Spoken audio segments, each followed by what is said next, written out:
Digamos que tenha ocorrido alguma situação e você se incomodou com seu parceiro. E aquele incômodo fez com que você gastasse um tempão tentando elaborar como você ia dar esse feedback. Lembrando que quando a gente recebe feedback, a gente acolhe, elabora e só depois se posiciona em relação a ele para a pessoa que deu feedback. Pois bem, você gasta um tempão elaborando aquilo que você quer dizer, tentando falar de um jeito que não vai ofender e medindo as palavras, o popular pisando em ovos. E aí, quando você dá esse feedback para o seu companheiro, para o seu parceiro, ele vira para você e fala assim: ah, mas você também? E pega coisas que a gente tem a impressão de que ele estava aguardando, tinha um tempão, só para poder jogar na sua cara na hora que você fosse reclamar de algo. Eu sou Carla Antloga, eu sou psicóloga, pesquisadora em trabalho feminino, e esse é mais um vídeo da nossa série Violência Sutis contra as Mulheres.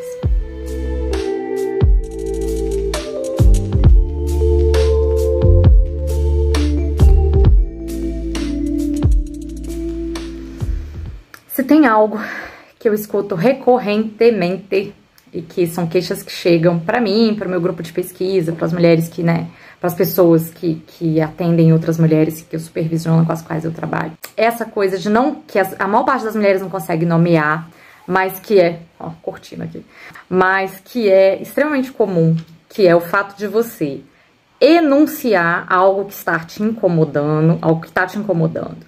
E a pessoa, no caso o parceiro, porque a maior parte das violências contra as mulheres acontece dentro dos relacionamentos amorosos, dados diversos aí. E o parceiro vira pra você e fala: ah, mas você também.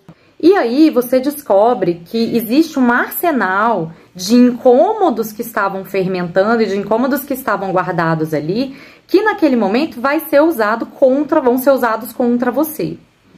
Não só essa é uma postura muito violenta, porque você elaborou todo o conteúdo para poder devolver, para poder não atropelar aquela pessoa. Talvez você nem tenha elaborado assim, mas de alguma forma, regra geral, o nosso comportamento historicamente construído, de precisarmos ser boazinhas, de devolver com afeto, vai fazer com que a gente rumine esse treco um tempão.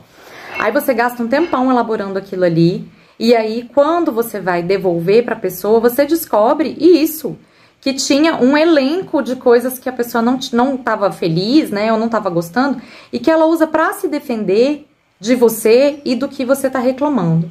É uma sensação tão ruim que a gente tem naquela hora, e eu sei porque é uma sensação compartilhada, de angústia, bolo no estômago, coração apertado, nó na garganta, porque você fica: não, pera, era o meu espaço de reclamar, era eu que estava falando da queixa aqui, Como assim, de repente, a queixa virou outra queixa?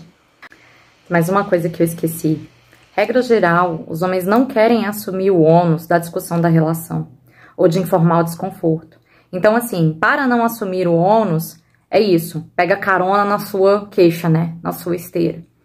E não assumir o ônus significa um monte de coisa. Não ter que lidar com os próprios sentimentos, que é um lugar conhecido também, O de não lidar. Não ter que lidar com as próprias angústias. Não ter que lidar com os próprios conflitos. Inclusive, o conflito de não ser perfeito, de não ser suficiente sempre, que ninguém é, Mas esse lugar de se ver não sendo suficiente, de se ver não sendo o macho alfa que está sempre certo, que está sempre correto, pode ser muito incômodo. Então, melhor nem começar, Eu tive um parceiro uma época que ele dizia isso. Não falei nada porque senão ia dar briga. Não necessariamente ia dar briga. Às vezes era só uma conversa. Mas começar a conversa significa que você está se colocando vulnerável. E se colocar vulnerável é um espaço bastante desconhecido para a maior parte dos homens na nossa sociedade. Então, assim, como assim, Esse é um processo também de silenciamento. E ele é muito violento porque parou de ser uma conversa, Porque se a pessoa estava incomodada com você, por que ela não falou aquilo para você antes? Por que ela também não gastou o tempo dela elaborando para poder te dar uma devolutiva? E no geral, mas você também, Ou e você que vem de uma maneira não só pouco elaborada, mas vem com um atravessamento do seu discurso. Então, assim, você não vai mais falar. Agora, eu vou falar das minhas demandas. Que se eram prévias, por que não foram trazidas, Se eram prévias, por que não foram faladas antes? Por que elas entram como uma forma de inibir a queixa que a mulher está fazendo em função de qualquer coisa? Então esse é um processo de silenciamento extremamente comum na comunicação dos homens com as mulheres. Ah, mas como é que você sabe que é extremamente comum? Bom, gente, muitos anos, né, supervisionando atendimentos, atendendo, lendo, ouvindo os discursos das mulheres. E chegaram várias caixinhas aqui, quando eu falei de silenciamento, nos directs, chegaram várias mulheres se queixando. Aqui não, no Instagram. Se você estiver vendo esse vídeo no YouTube, isso aconteceu no Instagram. Então, várias mulheres se queixando, tipo, peraí, mas era meu espaço de fala, né? Chama pra uma conversa, cria um espaço de fala, a mulher se remói, e aí quando ela vai, né, falar da demanda dela, pá, sua demanda está cortada. Você está silenciada, né, acabou, não tem mais conversa ali. Então, se você é mulher e está assistindo esse vídeo, deixa a pessoa que está conversando com você primeiro, se prepara, porque esse é um tipo de violência sutil clássica.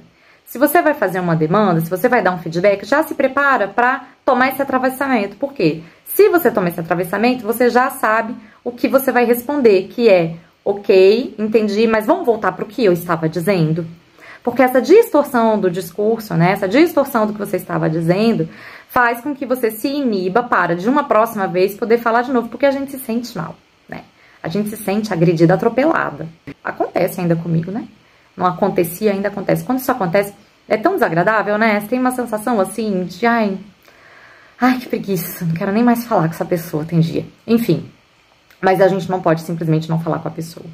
E é importante a gente lembrar também que esse é um processo de desconstrução, né? Quando eu falo de violência sutis contra as mulheres, sim, porque as mulheres sofrem mais violência dos homens. Mas é um processo de desconstrução também do que é a masculinidade, de como se portar face a uma mulher que tem desejos, face a uma mulher que está demandando, que não está aceitando as coisas como elas são. E, infelizmente, o patriarcado também atinge os homens e não permite que os homens aprendam a lidar com essa mulher que é desejante e que está trazendo um interdito, né? Que está dizendo assim, olha, peraí, bonito. Bonitão. Peraí, talvez o seu comportamento não esteja tão adequado como você pensa que tá, né? Ou, eu tenho desejo de saber outras coisas. Ou, será que a gente pode olhar a nossa relação por um outro ângulo? Ah, se você é mulher, isso. Se você é homem, aprenda a acolher a crítica. Acolher não significa que você não vai questionar, não significa que você não vai se opor, não significa que você tem que engolir. Mas aprenda a ouvir sem rebater.